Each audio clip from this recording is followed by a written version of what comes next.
Regardez une vidéo de 5 minutes pour potentiellement gagner des années de vie, ça vous dit? C'est l'objectif de cette vidéo dans laquelle nous allons vous détailler les 5 erreurs les plus courantes pouvant mener à réduire considérablement votre espérance de vie. Les propos tenus dans cette vidéo se basent sur des études scientifiques sérieuses que vous pouvez retrouver sur notre site internet. Première erreur, consommer des aliments qui augmentent brutalement la glycémie.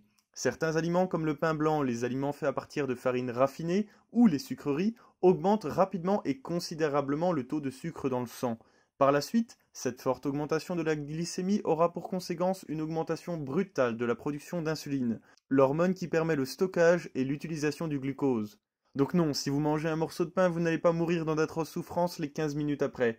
Mais, sur le long terme, cela favorisera la résistance à l'insuline des cellules du corps. L'impact sur la santé de cette résistance à l'insuline et de ces pics de glycémie sont actuellement très étudiés, ces derniers étant susceptibles de favoriser l'inflammation et l'apparition du cancer, le développement du diabète, de l'obésité et de certaines maladies de plus en plus courantes comme la NASH, la maladie du foie gras qui nécessite à terme une greffe de foie. Pour éviter ça, vous pouvez manger des protéines en même temps que les aliments à indice glycémique élevé. Cela permet de réduire les dégâts en abaissant la vitesse à laquelle les glucides seront absorbés. Donc ce qu'il faut retenir, c'est que quand vous mangez du pain blanc, des pommes de terre, du riz blanc et d'autres produits qui ont subi un raffinage ou des transformations comme les pâtisseries, ajoutez des protéines avec. Par exemple, des oléagineux qui sont riches en plus en vitamines et en minéraux. Nous vous conseillons aussi d'opter le plus possible pour des aliments complets, comme du pain réalisé à partir de farine intégrale. Celui-ci contient en plus une belle quantité de fibres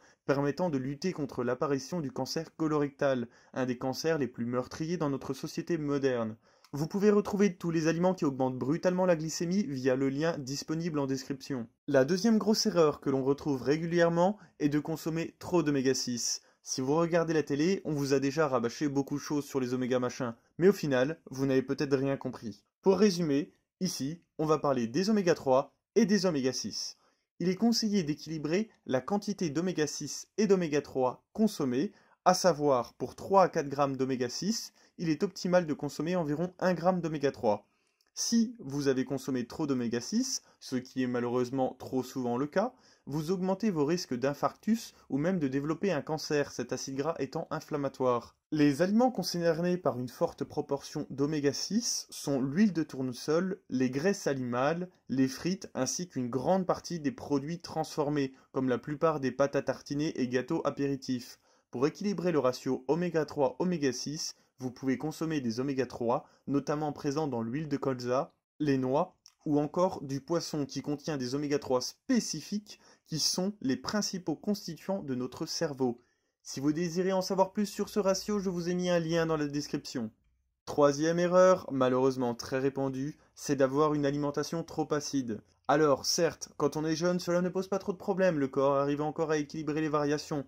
Malheureusement, avoir une alimentation trop acide pourrait sur le long terme favoriser l'hypertension artérielle chez les hommes, la prévalence à l'excès de triglycérides, l'obésité et surtout un effet néfaste sur la santé osseuse. Rappelons qu'en vieillissant, les fractures osseuses représentent un énorme problème, transformant la moindre chute en un accident potentiellement très grave. Pour respecter son équilibre acido-basique, le plus simple est d'équilibrer l'indice pral de ces aliments.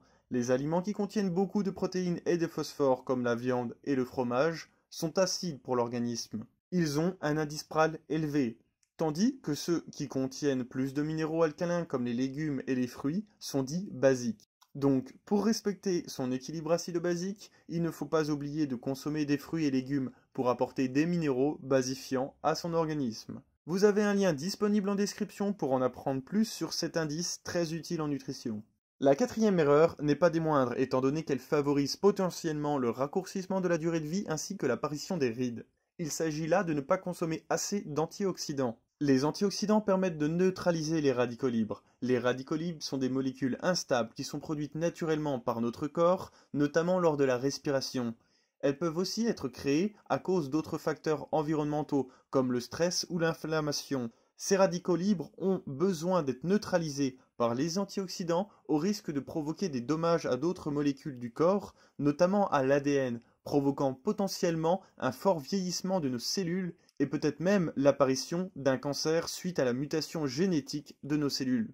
Où se trouvent les différents antioxydants? Principalement dans les fruits et les légumes, notamment ceux de forte couleur comme les fruits rouges. Donc consommer des fruits et légumes permet d'apporter des antioxydants et aussi de réduire l'indice pral de vos repas. La cinquième erreur courante est de trop cuire ces aliments.